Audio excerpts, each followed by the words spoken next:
Comme annoncé lors de la précédente rencontre de présentation des nouveaux militants du PDS, le député de la transition Jean Yembi Mangala s'est retrouvé autour de ses compatriotes bâtisseurs au siège provincial du parti dans le cadre d'un compte rendu des activités de la première session parlementaire. Il va sans dire que nous sommes effectivement dans un contexte de transition. Le pays est dirigé aujourd'hui par le CTRI, comme nous le savons tous, qui a associé à sa gouvernance un certain nombre de membres issus de la société civile et d'autres venus des formations politiques. Nous,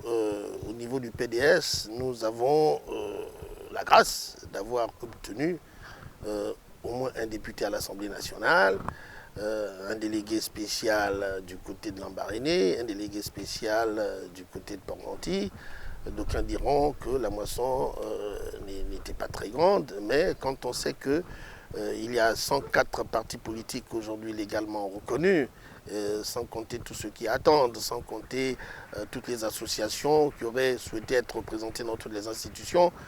je peux dire que les autorités qui gèrent aujourd'hui le pays ont quand même pensé au PDS. Pour le député de la transition, entre autres secrétaire général du PDS, il était opportun d'entretenir sa base, notamment sur les mécanismes mis en place pour examiner les recommandations prises lors du dialogue national inclusif et surtout d'édifier ses concitoyens sur ce qui se fait actuellement dans les différentes institutions pilotées par le CTRI. Je fais le constat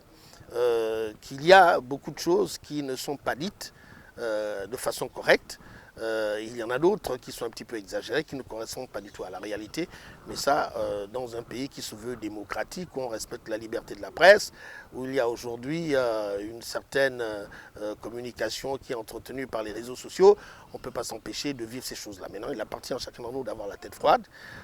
d'avoir le sens des responsabilités, d'avoir la hauteur suffisante pour apprécier objectivement ces choses. Et nous avons un devoir, en tant que responsable du PDS, de venir éclairer nos militants, de les informer de ce qui se passe, de ce qui se fait, pour qu'ils n'aillent pas dans tous les sens. Ce rendu parlementaire, orienté également vers l'importance du NIP, numéro d'identification personnelle, et la révision de la loi électorale, s'est soldé par une phase d'observation des militants, qui pour la plupart se réjouit de la pertinence de ces échanges.